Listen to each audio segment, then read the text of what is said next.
রাধে রাধে। ভজ শ্রীকৃষ্ণ চৈতন্য প্রভু নিত্যানন্দ, জপ হরে কৃষ্ণ হরে রাম শ্রীরাধা গোবিন্দ। জগন্নাথের অনবসর হেতু মহাপ্রভুর আলালনাথ দর্শন। জগন্নাথদেব ইন্দ্রদম্ন মহারাজকে বলেছিলেন যে স্নান যাত্রার পরবর্তী 14 দিনে অঙ্গরাগবিহীন অবস্থায় দর্শনার্থীরা যেন তাঁকে দর্শন না করেন। এই 14 দিন যেন তাঁর অনবসর সেবা চলে। তাই এই 14 দিন অনবসর কাল নামে পরিচিত।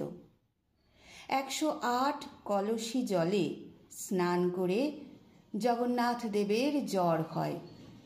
14 দিন পরে অমাবস্যাতে প্রভুর অঙ্গরাগকৃত নতুন স্বরূপ দর্শন করেন দর্শনার্থীরা।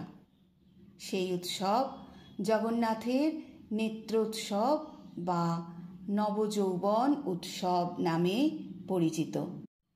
এই 14 দিন শ্রীমন মহাপ্রভু প্রিয় বিরহে ব্যাকুল। পুরীতে গম্ভীরা মঠে অবস্থানকালে মহাপ্রভু রাধা স্বরূপে জগন্নাথ রূপী শ্রীকৃষ্ণের ভাব আস্বাদন করতেন। প্রতিদিন ব্রাহ্ম মুহূর্তে উঠে শৌচকৃত্যাদি সমাপনান্তে মহাপ্রভু যেতেন জগন্নাথ মন্দিরে। সেখানে জগন্নাথের মঙ্গলারতি প্রাণ ভরে দর্শন করতেন। বোধ করি প্রাণে প্রাণে অনুভব হতো। জগন্নাথ রূপী প্রাণ প্রিয় কৃষ্ণকে গৌররূপী বৃষভানু রাজনন্দিনী প্রাণ ভরে দর্শন করতেন।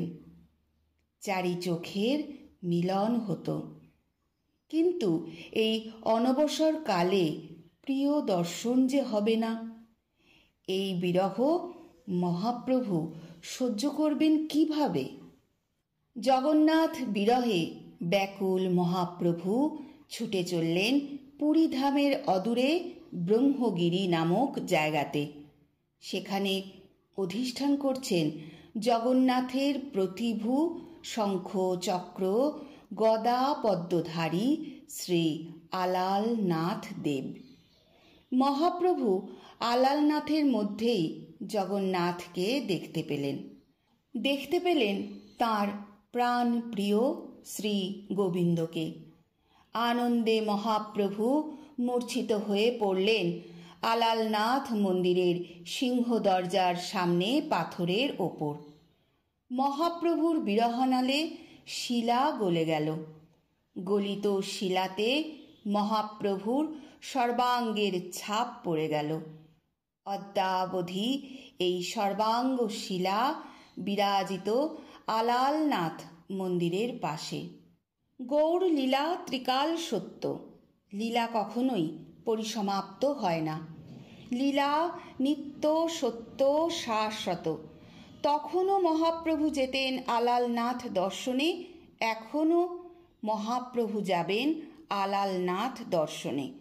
তখন প্রকটে যেতেন, এখন অপ্রকটে যাবেন। ত্রিকাল সত্য লীলা যেমন সংঘটিত হবার তেমনই হবে। অদ্যাপিহ সেই লীলা করে গোড়া রায়, কোনো কোনো ভাগ্যবান দেখিবারে পায়। জয় নিতাই।